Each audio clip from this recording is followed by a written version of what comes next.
Hello everyone, welcome back to the channel.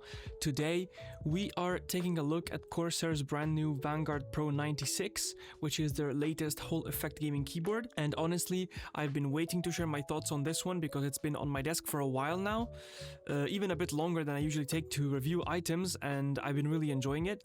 Unfortunately, I've been really busy with university and work, so my videos are gonna be delayed for a bit. This unit was sent to me by Corsair for review, but as always, everything you will hear in this video is entirely based on my own experience and opinions.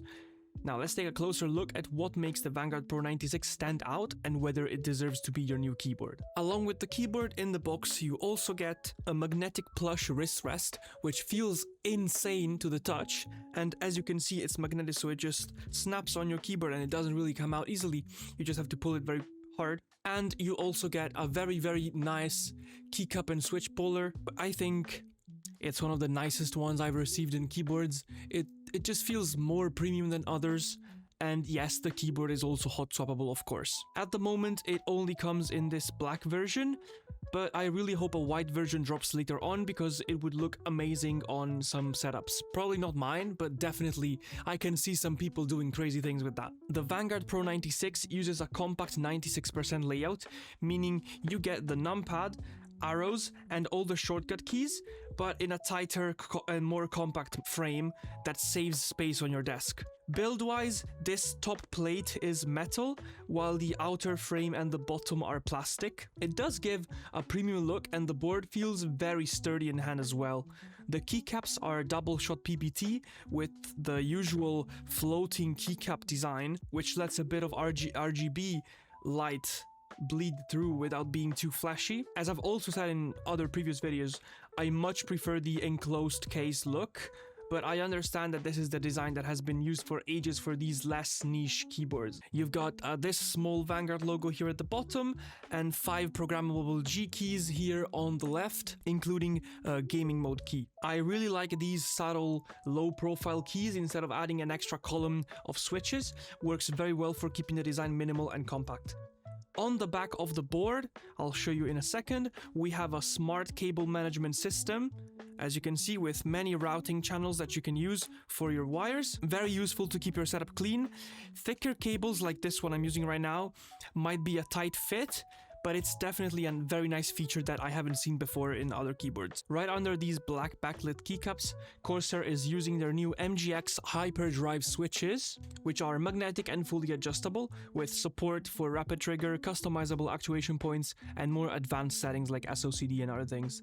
The stabilizers are also very solid and feel tight with no wobble, and everything is also pre-lubed. Let me just turn the lights off so you can see the RGB and it's at its full potential. Just give me 1 second. Boom. Here you go. This is just one of the effects, and you can also change the lighting settings by pressing the function button and then pressing 1, 2, 3, 4, 5 all the way up till 9, which is a good feature if you don't want to constantly use the software to change that. The Vanguard Pro uses Corsair new web hub instead of iQ, making everything run directly in your browser with no installation required. Here in the browser, you can customize lighting effects and colors, remap any key or assign macros, adjust rapid trigger, actuation points, and even multi-actuation layers. And you can also tweak the dial here to control brightness, volume, or other custom actions. The G keys on the left can also be linked to Stream Deck, which is a cool feature for content creators or streamers, and there is also an extra Elgato Stream Deck key right here, which again is very useful for streamers. Unfortunately, I do not own a Stream Deck to show you, but just know it's there. Polling rate goes up to 8K as usual, and I don't think there's a reason to not use it.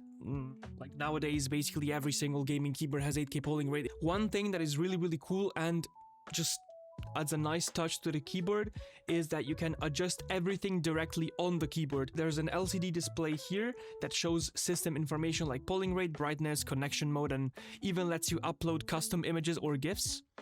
You can use the function keys, as I showed you before, and the rotary dial to tweak your actuation point, toggle rapid trigger, you can switch profiles on the fly, everything without software. If I had one complaint, it's that this LCD screen sits completely flat, and it kinda hides behind the numpad. So I wish it was a little angled, or I don't know, maybe in a different position. I don't know. I wish they made it pop out better. Because right now, I don't know, depends on your position, I guess, but sometimes you might have to lean forward a little bit to see it. Performance has been completely flawless. I've been using it at 8K polling with actuation and rapid trigger set to 0.1 millimeters and snap tap enabled for fast movement in games like Valorant, and it just feels great. The key presses are smooth, consistent, responsive, there's no delay. I've had no accidental presses, and honestly, it's just a really good gaming experience overall, especially for a mainstream brand like Corsair. I think they really surprised me with this release. At $230, it's definitely not cheap, but considering the build quality, the good switches, lots of customization, and lots of features, I think it kinda makes sense.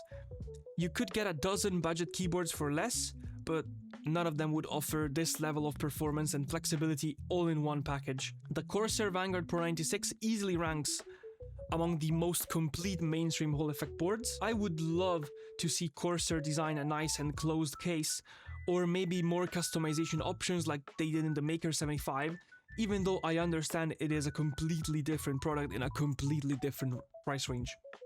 Now, that is all for today's review. If you have any questions about the Vanguard Pro 96, drop them in the comments below. And if you enjoyed this video, a like and a sub would mean a lot. Thank you all guys for watching, and I'll see you in the next one.